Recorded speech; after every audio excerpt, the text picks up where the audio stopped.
Assalamualaikum warahmatullahi wabarakatuh. Oke, pekan ini adalah pekan kedua pada semester genap ini. Pada mata kuliah matematika diskrit, kita akan membahas tentang dasar-dasar logika. Nah, ini juga sifatnya sedikit mengulang dari mata kuliah semester 1 dulu, yaitu logika matematika. Jadi saya harap kalian masih ingat dan masih memahami konsep-konsepnya.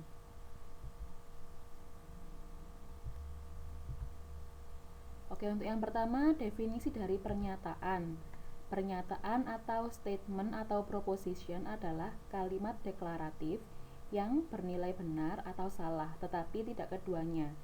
Jadi pernyataan ini harus berupa kalimat deklaratif, kalimat berita, bukan kalimat seru, bukan kalimat tanya, dan bisa ditentukan nilai kebenarannya. Benar saja atau salah saja, tidak kedua-duanya.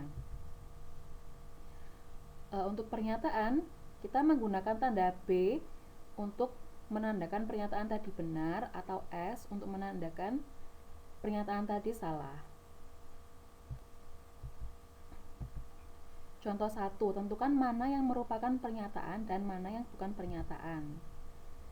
A. 4 adalah bilangan prima. B. Simon lebih tinggi dari Lina. C.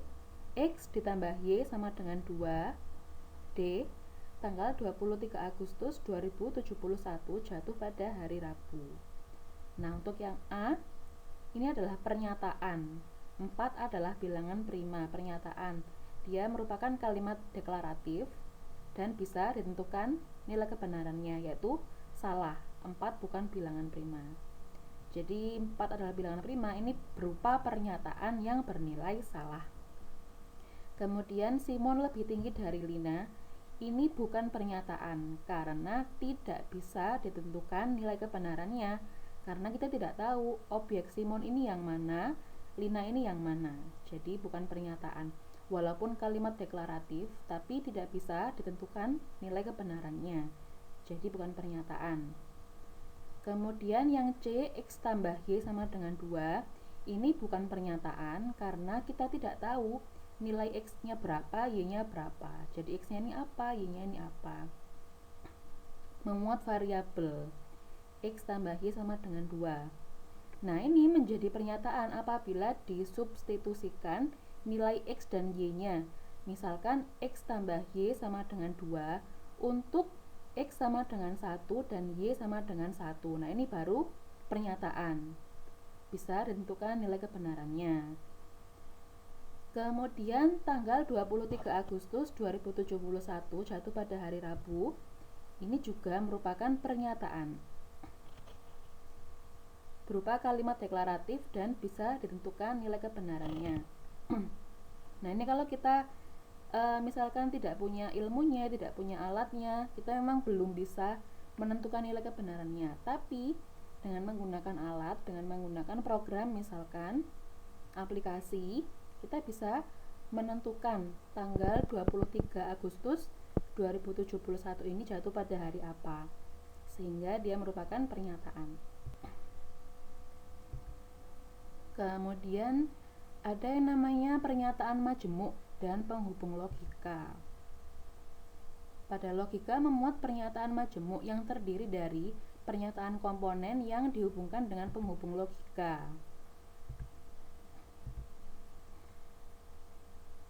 Nah, seperti pada bilangan, pada aljabar, kalau pada aljabar ada variabel X, Y, Z. Variabel X, Y, Z ini menandakan bilangan-bilangan, misalkan bilangan real, bilangan bulat, bilangan asli. Kemudian antar variabel X, Y, Z-nya bisa dihubungkan dengan tanda jumlah, tanda kali, tanda kurang, tanda bagi. Seperti itu kalau pada aljabar. Sedangkan di logika, bentuk pernyataan disimbolkan dengan huruf juga, dengan variabel. Biasanya PQRS dan sebagainya. Dan masing-masing variabel ini dihubungkan dengan tanda penghubung logika, yaitu tanda konjungsi, disjungsi, kondisional, dan bikondisional.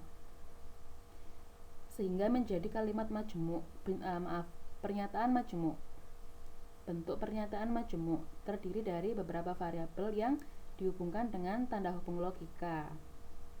Nah, pernyataan majemuk tadi nilai kebenarannya bergantung pada nilai kebenaran pernyataan komponennya serta tanda hubung logika apa yang digunakan.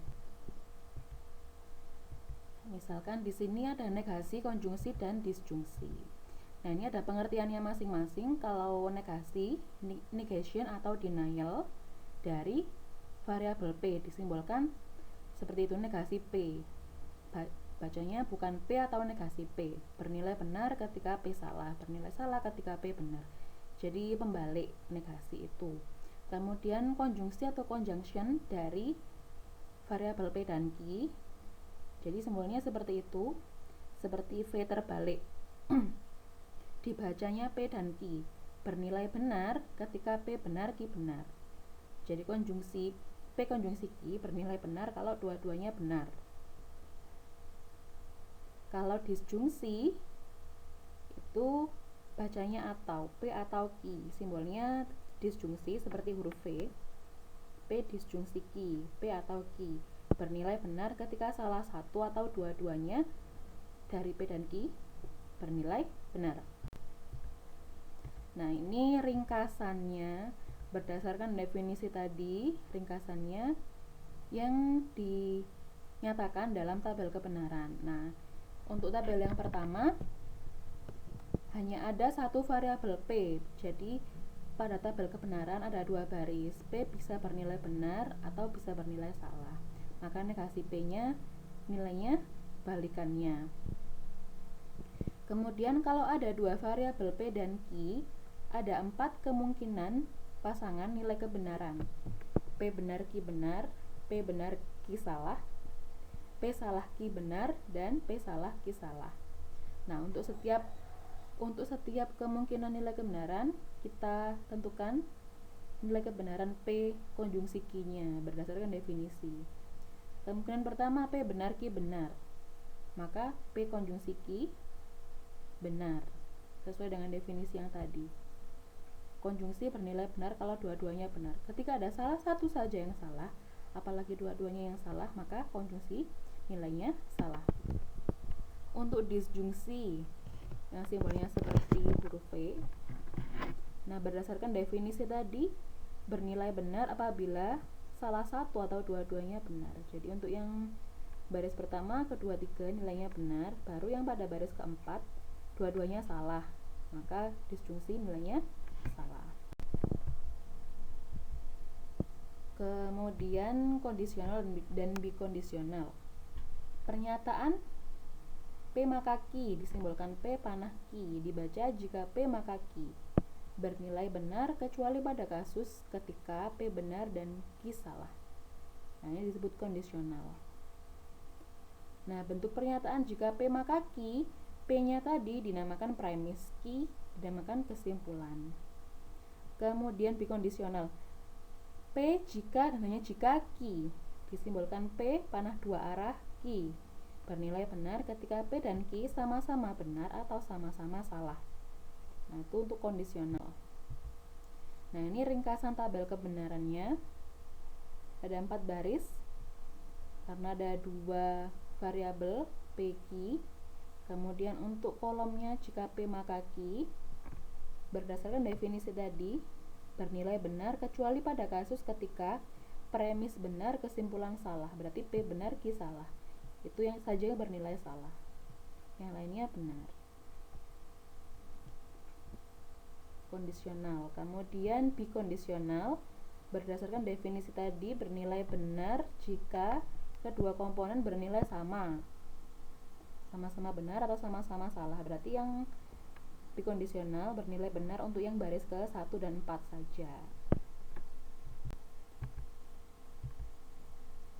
Oke, contoh 2. Misalkan variabel K menandakan kalimat monde orang kaya, variabel S monde bersukacita. Tulislah bentuk simbolis untuk kalimat monde seorang yang miskin atau ia kaya tetapi sedih. Nah, monde seorang yang miskin. Monde kaya tadi adalah K. Jadi kalau ada kalimat monde seorang yang miskin berarti negasi K atau tanda disjungsi. Atau apa? Ia kaya tetapi sedih. Mondekaya K. Tetapi itu simbol dari konjungsi. Jadi konjungsi itu tidak hanya untuk kata penghubung dan. Konjungsi itu bisa digunakan untuk kata penghubung tetapi, meskipun, walaupun, sedangkan, dan lain sebagainya. Tetapi sedih. Monde bersuka cita tadi S. Jadi kalau sedih berarti negasi S. Gini. Oke. Sorry. Nah, pada kolom yang terakhir kita menemukan bahwa nilainya benar semua. Jadi nilainya selalu benar untuk setiap kemungkinan nilai kebenaran dari masing-masing komponennya, yaitu P dan Q. Maka bentuk pernyataan yang diberikan ini merupakan suatu tautologi. Oke, kemudian ekuivalen logis. Dua bentuk pernyataan majemuk yang memiliki nilai kebenaran yang sama. Di bawah semua kemungkinan nilai kebenaran setiap komponennya masing-masing. Dinamakan bentuk pernyataan majemuk yang ekuivalen logis. Nah, ini ada beberapa ekuivalensi dalam logika. Nah, ini bisa dibaca sendiri. Nah, ini biasanya yang sering muncul ini adalah hukum De Morgan. Yang C dan D, negasi dari konjungsi, negasi dari disjungsi. Kalau negasi dari konjungsi seperti yang di bagian C itu adalah negasi P, konjungsinya jadi disjungsi, kemudian negasi Q. Jadi negasi dari P dan Q adalah negasi P atau negasi Q. Jadi tanda negasinya didistribusikan ke masing-masing variabel dan tandanya berganti dari konjungsi menjadi disjungsi. Nah, negasi dari disjungsi pun seperti itu. Negasi dari P atau Q yaitu negasi P dan negasi Q. Tanda negasinya didistribusikan ke setiap variabel, kemudian tandanya berubah dari disjungsi menjadi konjungsi.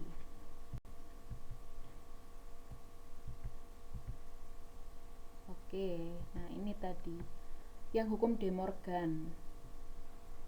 Hukum De Morgan tunjukkan bahwa bentuk pernyataan negasi dari P atau Q dan negasi P dan negasi Q merupakan bentuk pernyataan yang ekuivalen logis. Nah, kita membuat tabel kebenaran yang kolom-kolomnya kita definisikan sendiri apa saja yang kita butuhkan komponennya. Kita butuh P, Q, negasi P, negasi Q, negasi P dan negasi Q, P atau Q, kemudian negasi dari P atau Q. Nah, yang dilihat kolom yang ke-5 dan 6, nah ini memiliki nilai kebenaran yang sama, sehingga negasi dari P atau Q dan negasi P dan negasi Q adalah dua bentuk pernyataan yang ekuivalen logis. Kemudian konvers inverse kontraposisi. Jika P maka Q merupakan suatu kondisional, maka kondisional yang bersesuaian yaitu negasi Q maka negasi P, ini namanya kontraposisinya, kontrapositifnya. Kalau jika Q maka P, konvers, inversnya negasi P maka negasi Q. Oke.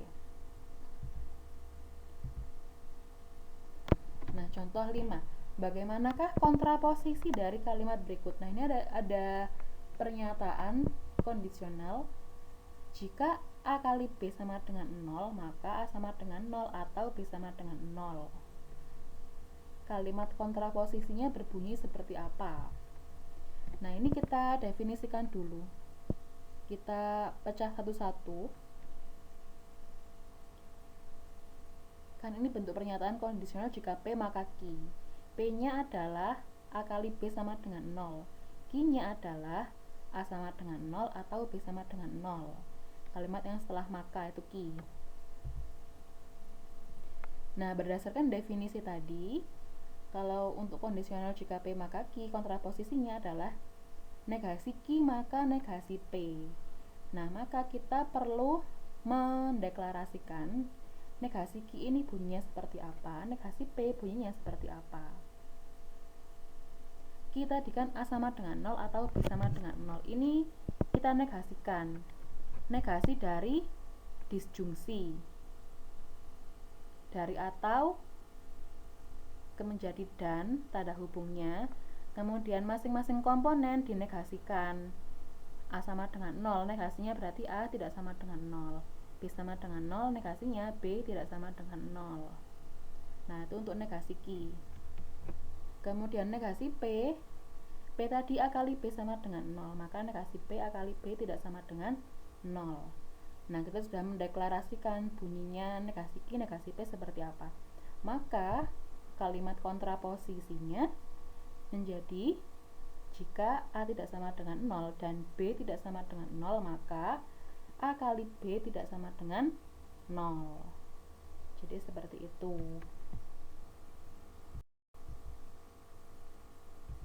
Oke, kita masuk ke inferensi logika. Nah, ini ada istilah argumen. Argumen merupakan rangkaian kalimat-kalimat. Semua kalimat selain kalimat terakhir disebut hipotesa atau asumsi atau premis. Kalimat terakhir dinamakan kesimpulan. Nah, ini ada serangkaian kalimat argumen. Argumen adalah rangkaian kalimat-kalimat. Di sini ada argumen P1, P2 sampai Pn. Ini semua adalah hipotesa atau premis atau asumsi. Kalimat terakhir Q namanya kesimpulan.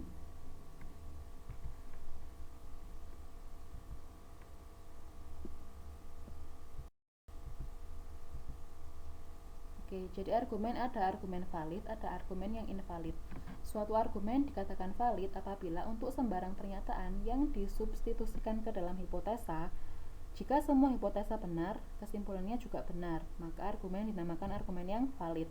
Nah, kalau semua hipotesa benar tetapi kesimpulan salah, maka argumen dinamakan argumen yang invalid. Cara memeriksa validitas suatu argumen, yang pertama dengan metode baris kritis, kita membuat tabel kebenaran yang menunjukkan nilai kebenaran dari semua hipotesa dan kesimpulan.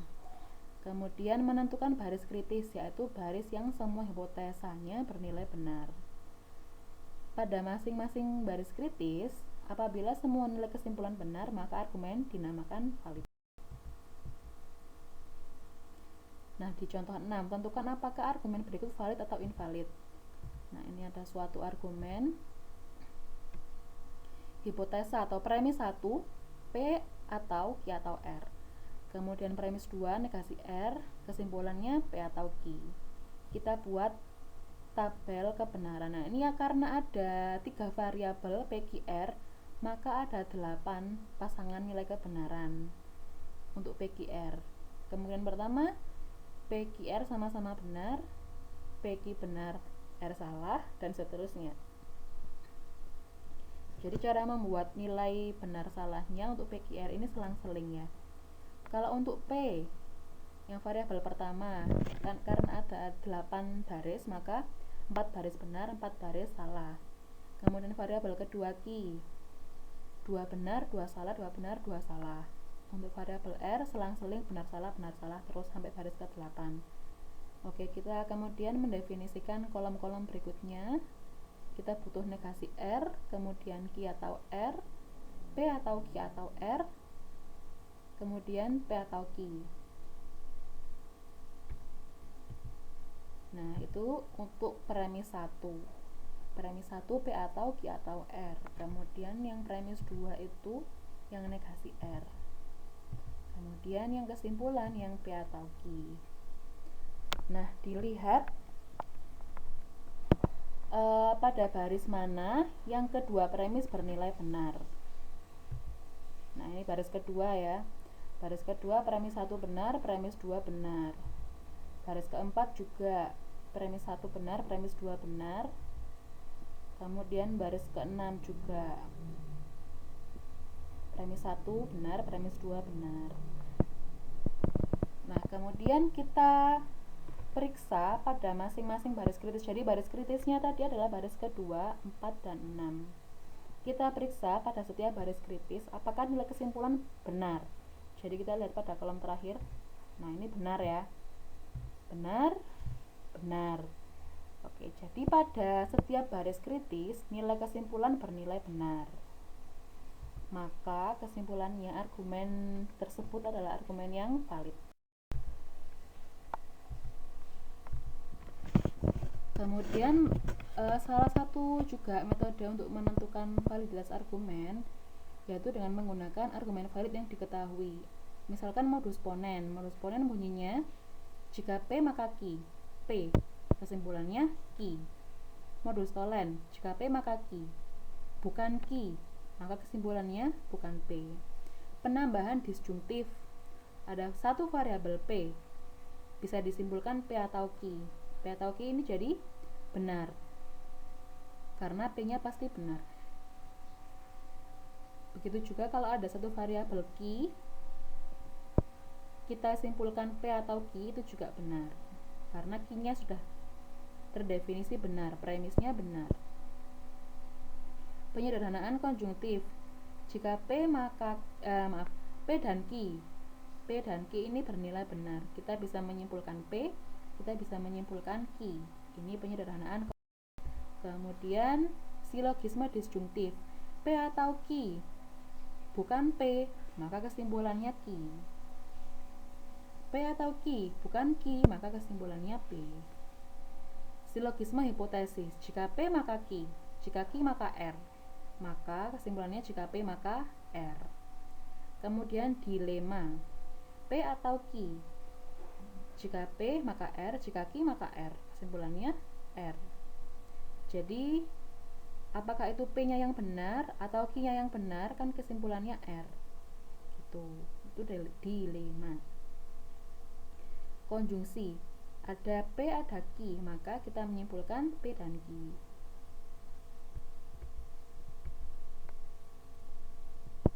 Contoh 7, carilah kesimpulan berdasarkan hipotesis ini. Jadi diketahui ada berapa? 4 hipotesis.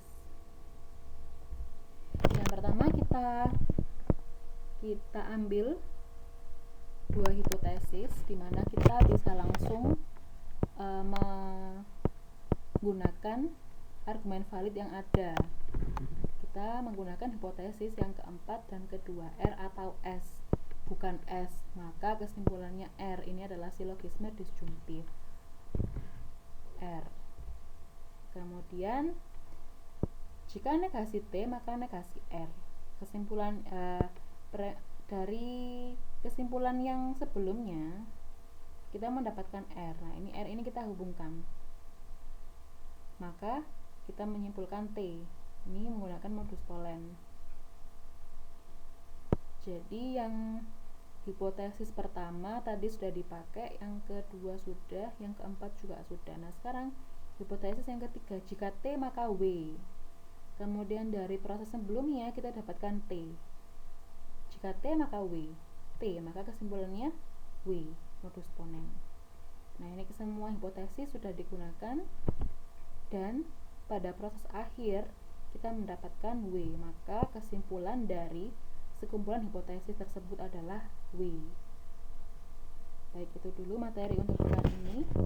Silakan dipelajari dan apabila ada yang ditanyakan silakan ditanyakan langsung.